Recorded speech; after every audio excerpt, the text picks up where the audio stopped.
Yeah, they're very difficult fixtures, I think, regardless of when you go.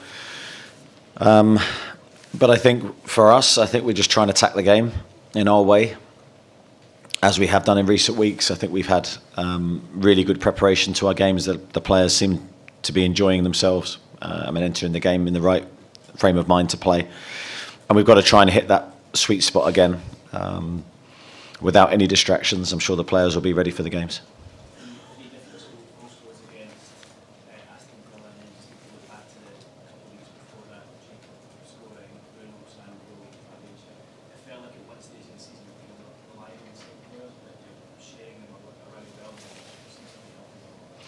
I think when we play at our best, we do share the goals around. I don't think there's ever been one consistent source, and we don't want there to be, because then it's easier to stop. For me, it's about the team functioning and enabling everyone to be creative and productive. So we're seeing different players contribute in different games.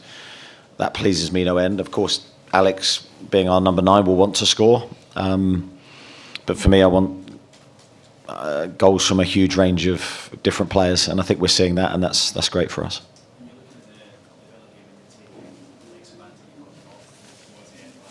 Yeah.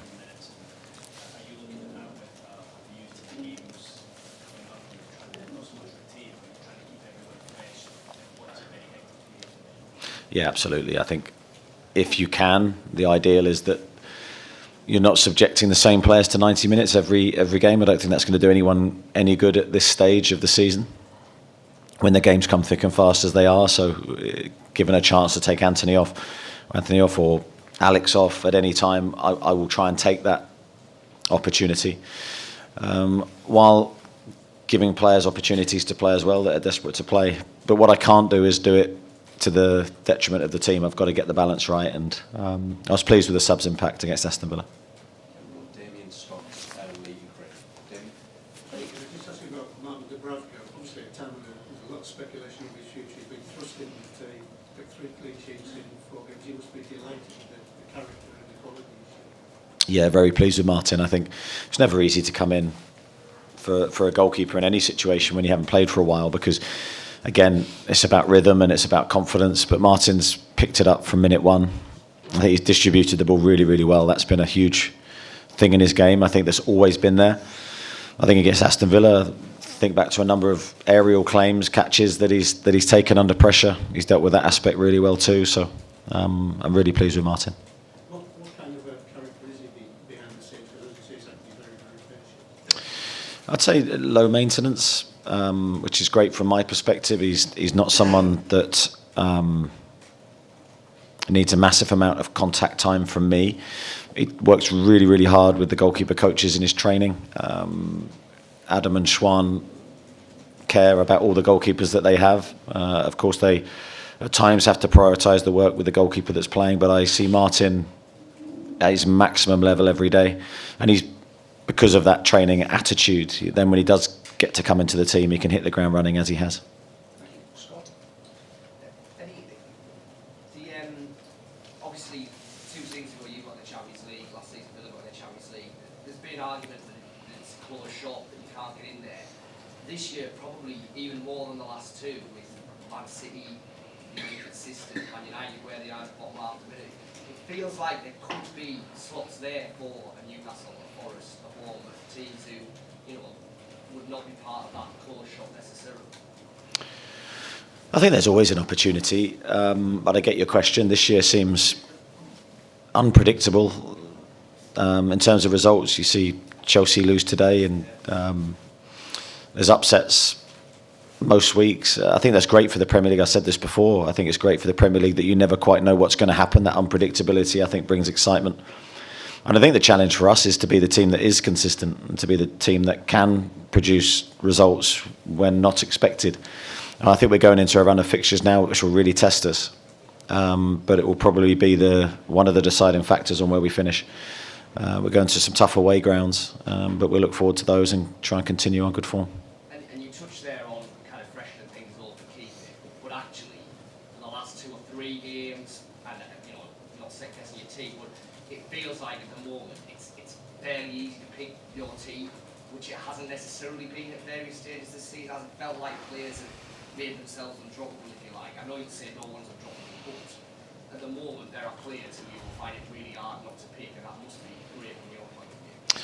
Yeah, no, I agree with the question. I think early season I was chopping and changing because I wasn't happy with what I was seeing, and then it's a vicious circle because then I was carrying on chopping and changing because I wasn't happy again. The ideal situation is that you're seeing what you like and you don't make too many changes to that team, and if you do, you're bringing in someone who's ready to take their chance as well. You're not making wholesale changes because that's never good for the rhythm of the team. So the team's picking itself to a degree with how we're playing at the moment, and obviously I hope that continues. Scott. Lee? And in this fixture against Man United, Newcastle down the years experienced so much pain in this fixture. Last year was an opportunity to beat Man United. Do you see the current game you've got against them as a big chance to finally put on a big performance for fans at Old Trafford? Well, I think every time you play is an opportunity. That I've always had that belief as a player, as a manager, that you never know what's going to happen. It's a blank canvas. What can we achieve in this game? That's going to be down to our attitude, firstly. I think it's a fixture that we should try to attack, give our best, try and keep the rhythm and momentum that we've got, and show the best version of ourselves. I think we have to be ourselves in this game. There's no point, and this is our attitude. Wherever we go, we have to know what Newcastle's going to turn up. We've seen that in recent weeks, and it's been a real positive for us. Feels like the players can't wait for the next game now, whereas in the past that has been the case. You almost want to break now again. You seem very hungry.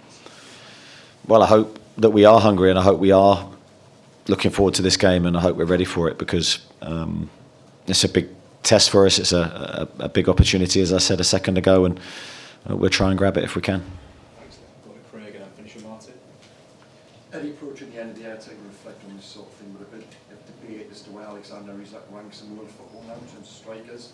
I'd say the big three the past year have been Kane, Lewandowski and Haaland, and argue Alex is probably the better place than that three right now. What would you say to that sort of thing? Is it something you can ever think about, or where is he best in the world at the moment? That's not something I waste my time thinking about, to be honest. I understand that you have to. No, I think my biggest thing with Alex is that, of course, I'm evaluating his game on a daily basis, weekly basis, and I just want to try and push him for more. I'll let everyone else see where he is in the pecking order of world football. For me, his game's in a good place at the moment, but my job is to not sit back and appreciate that. My job is to try and find areas that he can improve, push him towards that, and never stop pushing him, because he has all the ingredients in there. But football never stops changing and evolving, and he needs to evolve and change with it.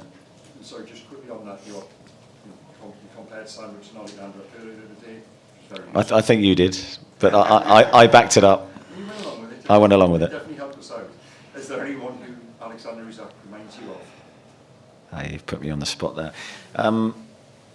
No, not off the top of my head that I can go right. For me, he's that kind of player. For me, when I first saw Alex, I was instantly taken with his game. I loved how he played the game, how he expressed himself, and I still enjoy watching him play even as his manager now, and I enjoy aspects of his game greatly. And but as I say, I have a different view to it than most people, because I need to find the things that's going to make him better, and I can't stop on his behalf.